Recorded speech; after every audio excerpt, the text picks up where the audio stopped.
महाराष्ट्र दिनाच्या सर्व मराठी जनांना हार्दिक शुभेच्छा। आज आपला महाराष्ट्र झालाय 66 वर्षांचा।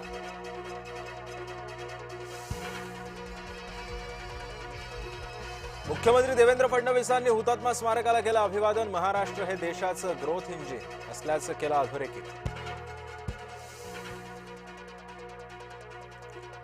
मुंबई पुणे द्रुतगती महामार्गावरील मिसिंग लिंकचा आज होणार लोकार्पण। प्रवाशांची वाहतूक कोंडीतून होणार सुटका, तर वेळेतही होणार 30 मिनिटांची बचत।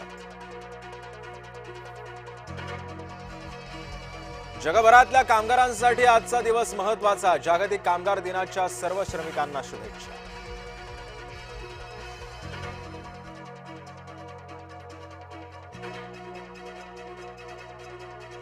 लाडक्या जय महाराष्ट्र वृत्तवाहिनीचं 14व्या वर्षात दमदार पदार्पण। 13 वर्षांचा जय महाराष्ट्र वृत्तवाहिनीचा दणदणीत आणि संस्मरणीय प्रवास।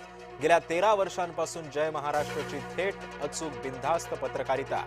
जनतेशी बांधिलकी ठेवत जय महाराष्ट्राचा प्रशासनावर अंकुश।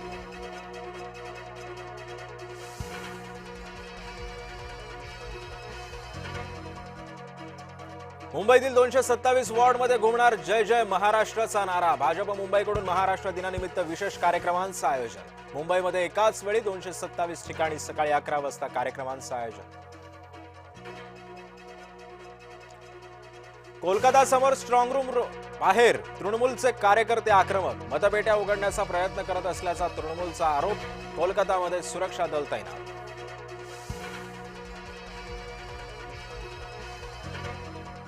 राज्यामध्ये आजपासून जनगणना। 15 मे पर्यंत ऑनलाईन माहिती भरण्याची संधी।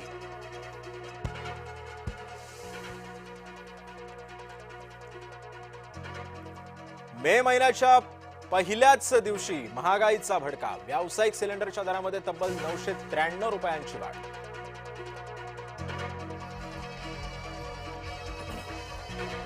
पश्चिम रेल्वेच्या प्रवाशांना गिफ्ट। आजपासून 15 डब्यांची लोकल धावणार। विरार ते डहाणू मार्गावरील प्रवाशांना मोठा दिलासा।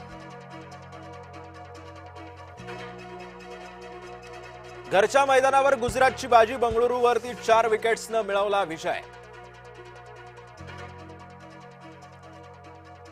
आज जयपूरमध्ये राजस्थान समोर दिल्लीचं आव्हान। दोन्ही संघ विजयासाठी कसणार कंबर।